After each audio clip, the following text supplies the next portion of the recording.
Eu sou Mário Persona e essas são as respostas que eu dei aos que me perguntaram sobre a Bíblia. Você escreveu perguntando se a guarda do sábado é o sinal que identifica os verdadeiros salvos.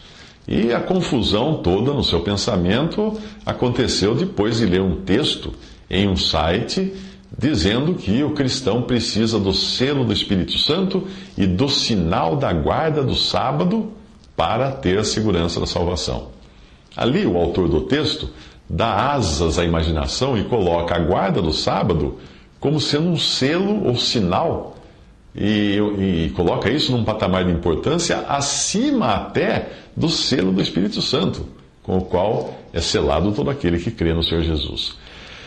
Nesse site, o autor diz: o Espírito Santo é um dos selos de Deus, mas não é o sinal de Deus. Enquanto que o Espírito Santo é o selo que identifica quem aceitou a Jesus como Salvador, o sábado é o selo e sinal que identifica quem permanecerá fiel ao Salvador no desfecho final do conflito entre o bem e o mal.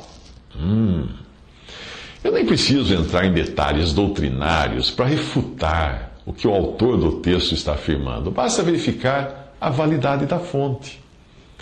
Quando você vai beber uma garrafa, alguma coisa de uma garrafa, você lê o rótulo antes, né, para saber a origem disso. E hoje é obrigatório até colocar em rótulos de alimentos e de bebidas o que compõe aquilo, qual a fórmula daquilo. Vamos ler qual é a fórmula, o rótulo desse texto que deixou você confusa. É um texto do Adventismo do sétimo dia. Considerando que o Adventista do sétimo dia, que é a religião ao qual pertence a pessoa que escreveu aquele texto, considerando que essa religião teve a sua doutrina ensinada por uma mulher chamada Ellen White, e considerando que a Bíblia proíbe que a mulher ensine, o melhor mesmo é descartar de vez tudo o que ler vindo dessa fonte, da fonte adventista. Se o Espírito Santo de Deus ordenou que a mulher não ensinasse, por estar ela mais propensa ao engano, como você pode confiar numa religião cujas doutrinas foram ensinadas por uma mulher, em clara desobediência ao que Deus ordenou? 1 Timóteo 2, versículo 11 a 14, a mulher aprenda em silêncio com toda sujeição. Não permito, porém, que a mulher ensine, nem use de autoridade de homem, mas que esteja em silêncio. Porque primeiro foi formado Adão, depois Eva. E Adão não foi enganado, mas a mulher, sendo enganada, caiu em transgressão. Além disso, se você prestar atenção nos textos que o autor citou para embasar a sua teoria, verá que eles não foram endereçados à igreja, eles foram endereçados a Israel. Êxodo 31, 13 a 14. Tu, pois, fala aos filhos de Israel, dizendo: certamente guardareis meus sábados, porquanto isso é um sinal entre mim e vós nas vossas gerações, para que saibais que eu sou o Senhor que vos santifica. Portanto, guardareis o sábado, porque santo é para vós. Aquele que o profanar certamente morrerá, porque qualquer que nele fizer alguma obra, aquela alma será eliminada do meio do meu povo, do seu povo. O autor do texto omitiu o versículo 14, que eu incluí nesta passagem, para mostrar que a pena para a transgressão da guarda do sábado era a morte por apedrejamento. Será que dentro dessa religião eles matam aqueles que não guardam o sábado?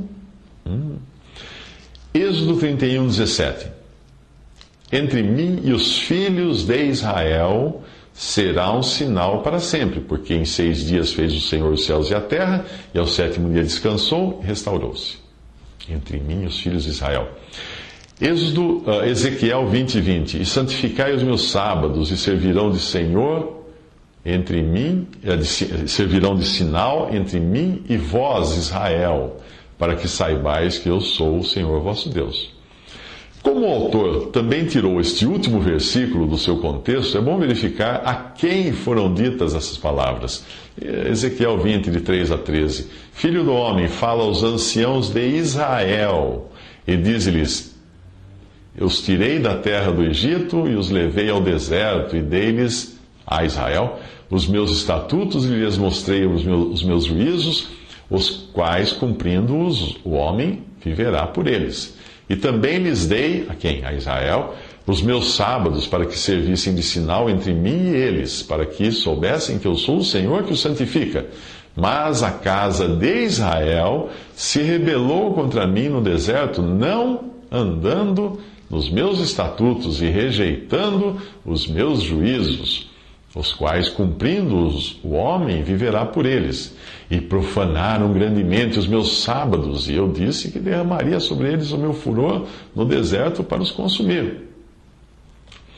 As religiões geralmente são construídas em cima de afirmações tiradas do contexto. E não é diferente com esta. Ao tentar transplantar a guarda do sábado, uma ordenança tipicamente judaica, ao tentar transportar isso ou transplantar isso para o cristianismo, uma coisa ficou faltando na ordem, então, na ordenança, no mandamento. Ficou faltando a pena de morte para quem não guardar o sábado. O que, evidentemente, deixa a coisa toda surreal.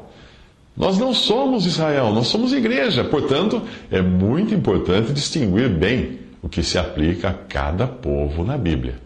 Ou será que devemos obedecer também à ordem de apedrejar quem não guardar o sábado?